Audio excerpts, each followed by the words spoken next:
So, in today's tutorial session, we will be discussing problems with respect to how to optimize the drug target interaction as well as prodrugs. So, first question is explain why morpholine or pyridine is added to a drug molecule. So, in many times what we find is that the drug molecule is actually quite poorly soluble. So, in order to improve the solubility, one needs to add groups which can be hydrophilic in nature, but they are not going to dramatically alter the properties of the drug. So, here nitrogen containing heterocycles such as morpholine or pyridine are quite often used. So, the nitrogen is polar and it definitely increases the polarity, and in some cases the protonated form can also be isolated as water soluble salts. So, here for example, if you connect it through this nitrogen, then you can this whole molecule morpholine is quite polar, and here in the case of pyridine you can make the pyridinium salt and actually isolate it as the pyridinium salt. So, if a polar group is added in order to increase the solubility, it is preferable to add it to the molecule in such a way that it is still exposed to the surrounding water. Okay. So, therefore, because it is exposed to the surrounding water, the drug when it is bound to the target site does not have to sort of desolvate before binding to the active site. So, this is an important criterion when we are trying to add more functional groups to the drug. The next question is CGP 52411 is a useful inhibitor of a protein kinase enzyme. Studies on the structure activity relationship demonstrate that substituents on the aromatic ring such as Cl, Me or OH. So, Cl, Me, OH are bad for activity. Okay. Drug metabolism studies show that para-hydroxylation occurs to produce inactive metabolites. So, how would you modify the structure to protect it from metabolism? Okay. So, here the question is that none of these molecules are useful and this site is actually susceptible to metabolism. So, we can follow a couple of strategies. The first one is to use a steric shield strategy. So, because this is the position of attack, what we could do is we could add one or two methyl groups around this carbon, and this presents a steric shield for it to be oxidized. Okay. Of course, the problem with this approach is that you are increasing the hydrophobicity of the molecule by adding methyl groups.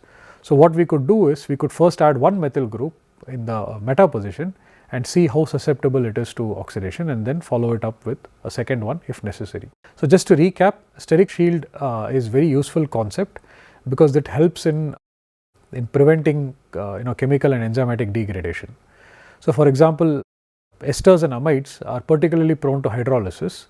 So, by adding a tertiary butyl group here, we can prevent this hydrolysis from occurring. So, here the tertiary butyl group serves as a steric shield. Common strategy that is used to protect such groups is to add steric shields to hinder the approach of the nucleophile. So, these involve addition of bulky groups close to the functional group. The next way to do it would be to replace the hydrogen with a fluorine atom. Okay. So, fluorine is again something that is fairly similar in size to a hydrogen, so it may not affect the size of the molecule by a whole lot.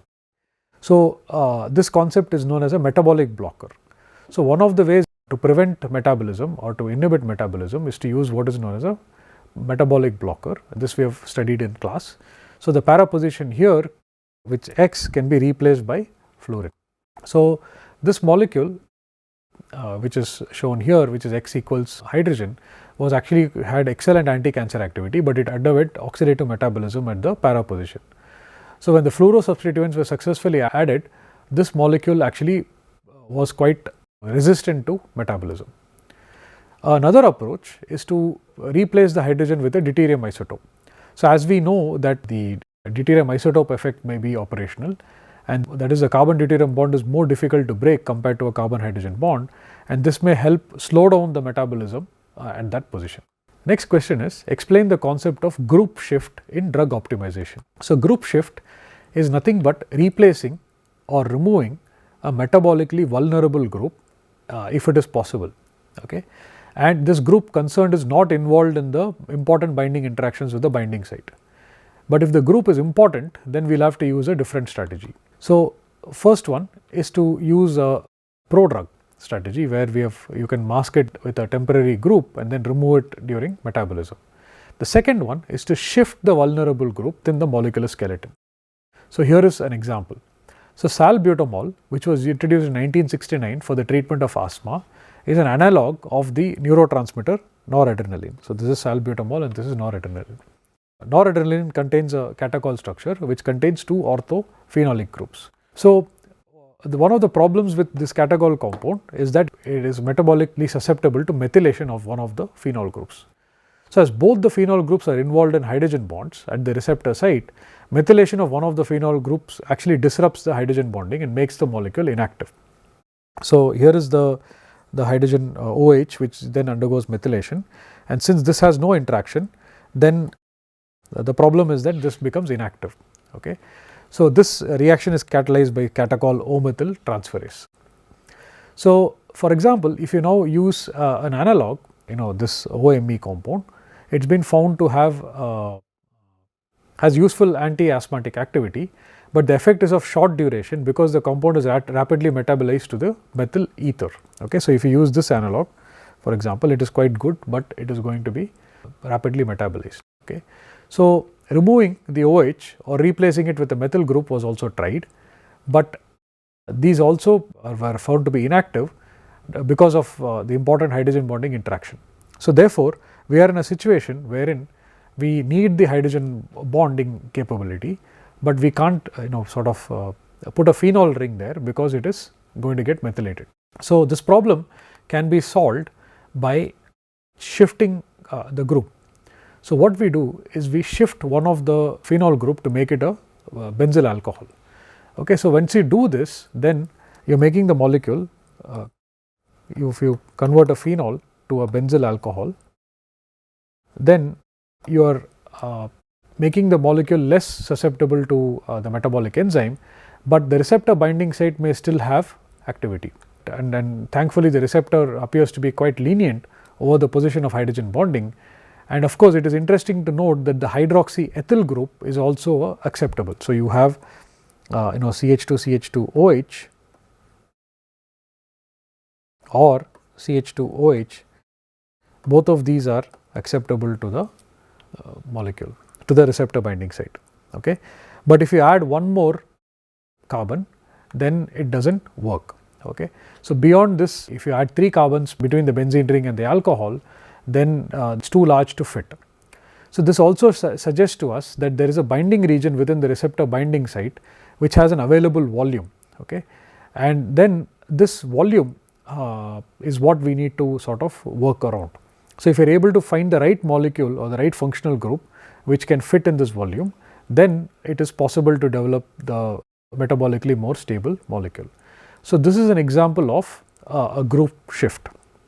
So, this identifying this volume becomes very important, and knowledge of this volume helps us in making the molecule more metabolically stable. Okay. So, of course, by doing this, we may make the molecule unrecognizable both to the target as well as the metabolic enzyme. So, the key balance that we need to work with is the fact that we should not allow the molecule to be metabolized. At the same time, it should continue to be recognized by the receptors. The next question: Celecoxib is a COX-2 inhibitor and contains a methyl substituent on the phenyl ring. It is known that inhibitory activity increases if this methyl substituent is not present. So, if you have this methyl substituent here, if you remove it, it increases the activity, right, or if it is replaced by a chloro. However, neither of these analogues were used clinically. Why not?